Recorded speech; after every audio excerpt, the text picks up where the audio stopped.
Alright, time for another movie vlog. It's a Saturday night, and it's a week after me and Connie sat down to watch Fritz Lang's Metropolis, the 1927 silent masterpiece. And here we are again on a Saturday watching Metropolis.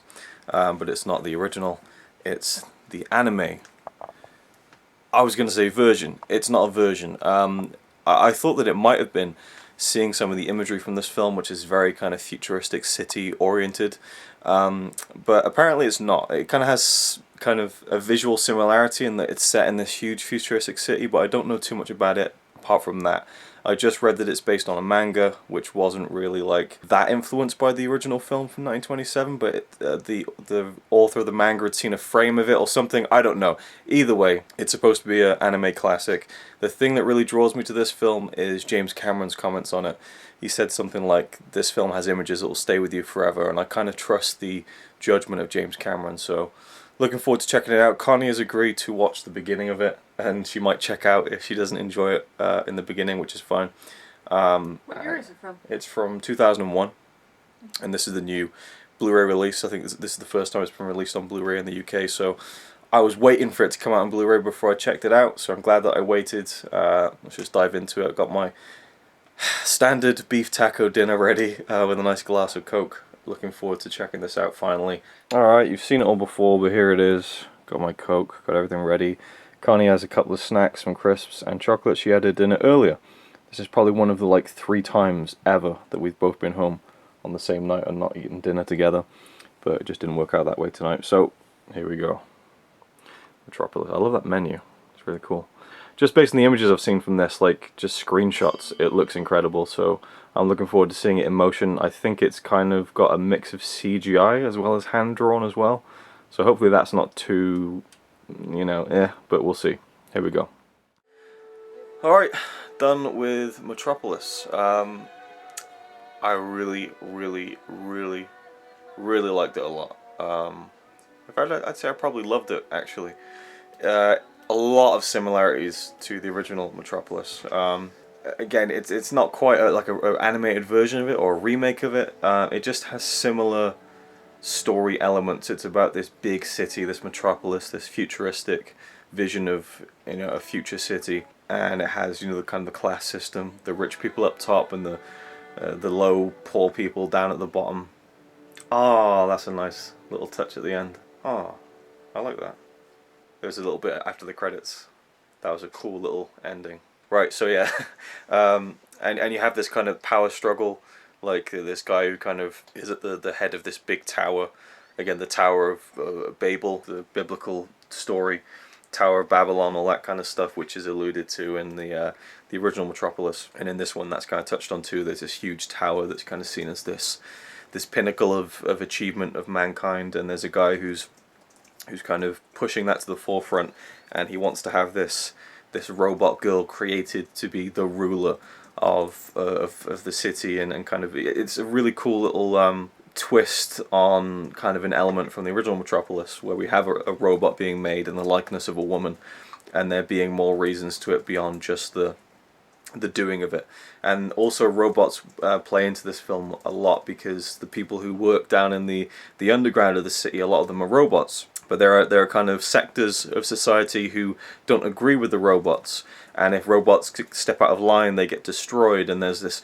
I really liked the plot of this. I really liked all the different factions, and there's the rebellion as well. The kind of the in the underground, there was this resistance against everything, and this power play going on. But around all that kind of political stuff and this kind of war that was brewing underneath the surface of everything, you have these really good characters, including the robot girl who is on the cover of the Blu-ray there. She was a really interesting character for me. Maybe could have had a bit more of her in terms of development of her character, perhaps. But I love the journey she went on with this boy Kenichi. And yeah, just some really cool little side characters who, well, not even side characters, the main characters I thought were really good, and they all kind of interlink through different parts of the story and stuff. But the main thing I think is probably the visuals. The kind of yeah. Visuals are amazing. Amazing. The film looks stunning. Incredible. The only thing I can take away from it is that it has aged, or it hasn't aged very well. There's a lot of digital CGI animation done with like the big mechanical side of the city, you know, like all these inner workings and the cogs and stuff, and you can really tell the age of it. You know, like you can just tell that it's not crisp.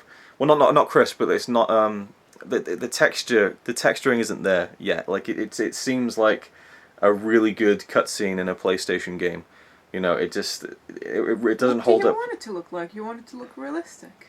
Yeah, CGI's come on leaps and bounds. It really it's stood supposed out. to be drawn. No. It stood out as looking like video game-ish to me. The some of the CGI. You mean like with the 10 wheels and stuff like that? Yeah, I love that.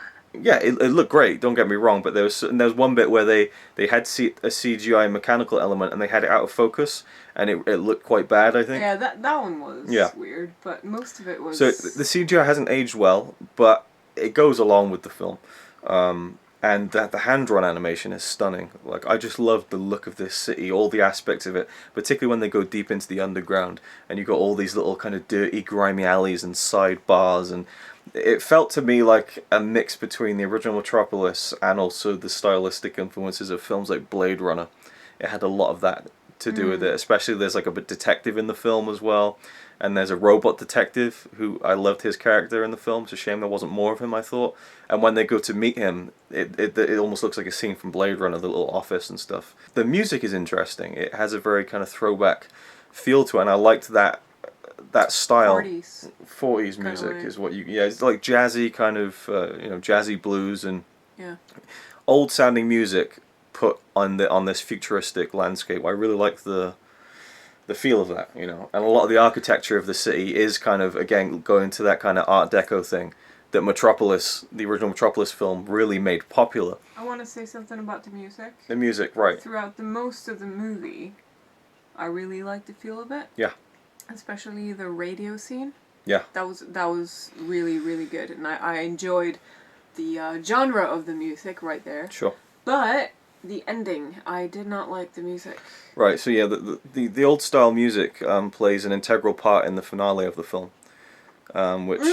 I don't mean the climax of the movie. Okay, yeah, because I thought that was great, by the way. I loved the juxtaposition of that against this big, massive finale. It put me off at first. At first, I could see why, and if you've seen the film, you know what we're talking about. But it's like, as it went along, I found it okay, because you mean there at was the very a contrast end? In it. No. The contrast, yeah, exactly. Yeah, the contrast of what was going on. Sure, yeah. The climax, though I would like to see it with a different song, because that would give me chills, but and more feelings. I suppose, yeah. But it was an interesting choice, and again, like you say, the contrast. Yeah. I thought it worked really well. It was artistic in a way. Yeah. But the last song, I just felt like, it was almost we artistic. don't have any more music. Let's just pop on the one that we've played before. Right. That's what I felt like the very last song. All right, yeah, that's fair. But I like the music in general, because if you look at a film like this and you expect it to be a very electronic kind, like you could just imagine kind of a very futuristic sounding soundtrack to this, like just a very kind of like pulsing beats and kind of electronic music coming in, and it would have fit, but it gave it a really classy feel, I thought. But again, just stunning. One of my favorite parts of the whole film was the main character Tima. There's a couple of moments, I think 2 scenes in particular, where she's a robot who's really trying to discover who she is and stuff, and she you basically see her get born in the film, and you see her kind of self-discovery, and there's 2 scenes where she comes into contact with sunlight for the first time, because she's born in the underground of the city, and she looks up at this beam of light, and her hair starts reacting like it's, you can almost imagine the hair going up on the back of her neck, even though she's a robot, and her hair starts kind of swirling upwards, and she looks up into the sunlight. It looked like she was underwater. Yeah, it looked like her hair was underwater, and there's a glow to her, and you can tell they really put a lot of time into those scenes, because they're animated, well, not animated, but drawn so like beautifully, like really striking imagery. And as I said at the beginning, what James Cameron said about this film, which is it will give you images that will stay with you, and that is definitely what this film did. Love the visual side of it, thought it was a really good story. And it constantly kept me guessing as to what was going to happen. There was a couple of moments where it was only an hour into the film, and I was like, oh shit, wow, like, oh, is this nearly finishing? And then I checked the time, and I was like, oh my god, there's another 45 minutes, like, what else can happen now? Like, I was surprised by the story, I didn't feel like I knew where it was going to end up ultimately, so that I enjoyed. There was a scene with a dramatic scene going on where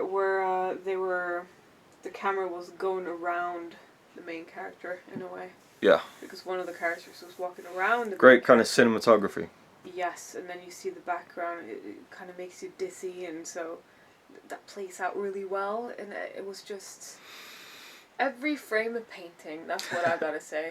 It's just so many striking images. Striking images, yeah, that's it. When the camera zooms in on something, or it goes through like some mechanical stuff, you go past it and stuff. Yeah. It's really like... and the angling and so on, and the colors. I really enjoyed the colors. They use a lot of contrast colors, like blue and orange and red and green, and a lot of blue and orange, but it plays out really well. It's really cool. Yeah. It's really good. One of my favourite shots was, I think, the president of the city, and he's up in his tower, and his balcony overlooks the big tower. And it was just like, it almost made me feel a little bit overwhelmed. It just looked so massive and gargantuan, and gave you a real sense of the scale of this Tower of Babylon-esque structure. They called it something else in the film, but yeah. So overall, I loved it. I'm glad that you got into it and didn't abandon the film. So yeah, what would you rate the film? I know I've stopped rating films, but I'm interested just to see how much you really enjoyed it. Visually, it was a 12. Visually, it was a 12. If I could, yeah. Not 11. 11. It goes to 11. It's one better, isn't it? Yeah. I don't know, 9.5 maybe. 9.5. Wow, it's very high. Yeah, but I mean, I don't want to give it a 10 because of certain things. Yeah. Yes, certain things. Yeah, I think I'd go along with that. Give it a 10, I'd go along with that. No, I'd say again.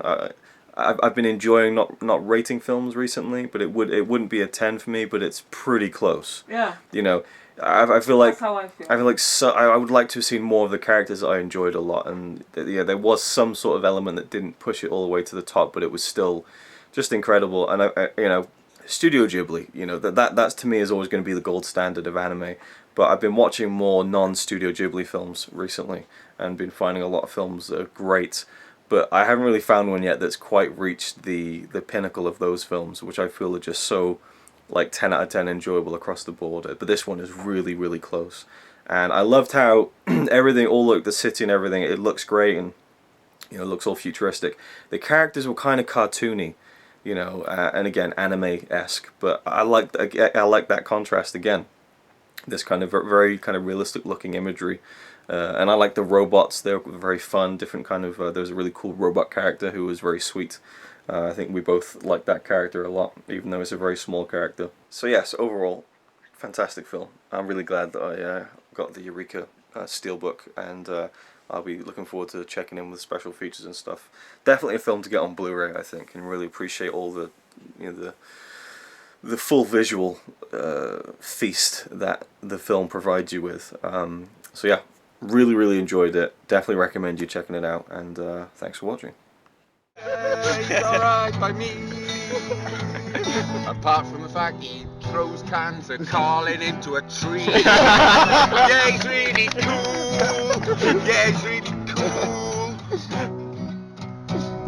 But he's not quite as cool as you, 'cause